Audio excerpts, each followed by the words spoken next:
Did you know that if it wasn't for one of the deadliest earthquakes in history, Salah ad-Din may never have been able to recapture Jerusalem from the Crusaders? This is a story inspired by the Zakat Foundation of America. You see, in the year 1099, the Crusaders had marched around the Mediterranean Sea through Turkey and were now surrounding Jerusalem and besieging the city. Eventually, they managed to get inside the city walls and they just wiped the place, massacring up to 70,000 Muslim and Jewish civilians. It was a devastating blow to the Muslims, and it didn't help that the Muslim ummah was divided at the time with no clear leader in place. And it was under these circumstances that one of the most painful events in the history of the Muslims occurred. In 1138, the city of Aleppo was hit with an earthquake and it completely destroyed the area. A 7.1 magnitude earthquake in a heavily populated region. Till this day, it's one of the deadliest earthquakes known in history, killing 230,000 people. The devastation was massive and it left the region's political and social structures in tatters. But it's from these moments of crisis that the Muslims unite and heroes are born. You see, at the time, the city of Aleppo was the capital city of the Zengids, a Muslim sultanate that ruled over much of modern-day Iraq and Syria, and who were the main group of Muslims fighting the Crusaders. But the earthquake weakened them significantly. Most people's houses in the region were completely destroyed and their belongings and wealth along with it. The people who survived had to leave their homes, and many of them even fled into the desert. The Sultan at the time was in another city, but when he heard what had happened in Aleppo, he began work immediately. Everything in the kingdom was put to a halt. All the armies, all the workers, everyone who was physically capable was sent to Aleppo to rescue those still alive caught under the rubble and to rebuild the city from scratch. Food and aid was redirected to the city, and those who survived the earthquakes were given new homes and financial aid to restore their livelihoods. It was a moment of solidarity between the peoples of the region. The Muslims had gathered from hundreds of miles away to help their brothers and sisters in need, and it was because of the Sultan's decisive and compassionate response to the earthquake, he was able to mend much of the infighting in the region and unite the quarreling factions under one flag. The Zengid Sultanate had been rebuilt and they were stronger than ever. But eventually the Crusaders began attacking Egypt from their stronghold in Jerusalem. The Sultan's son Nur ad-Din Zengi was now the ruler, and with the newfound strength of the Sultanate, he responded by sending an army across the desert of Arabia, led by a general and his nephew,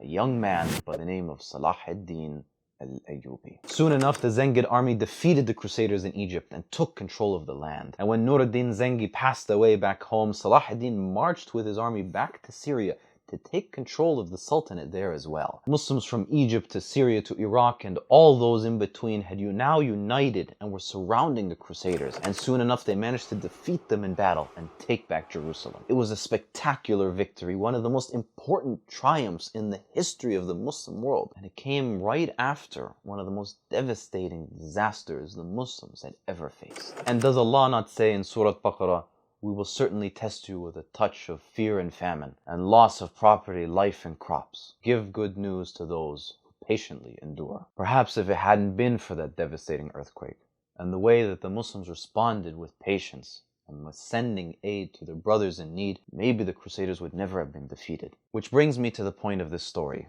I need your help.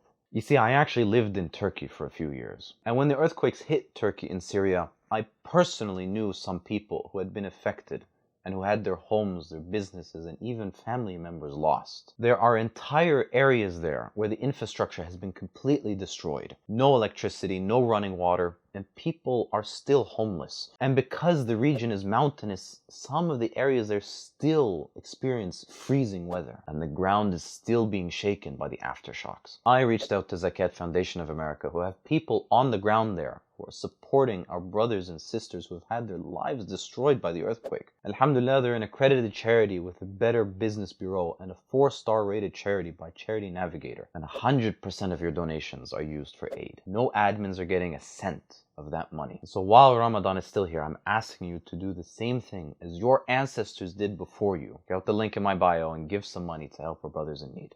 Let's unite the ummah again. Like, follow for more Muslim facts.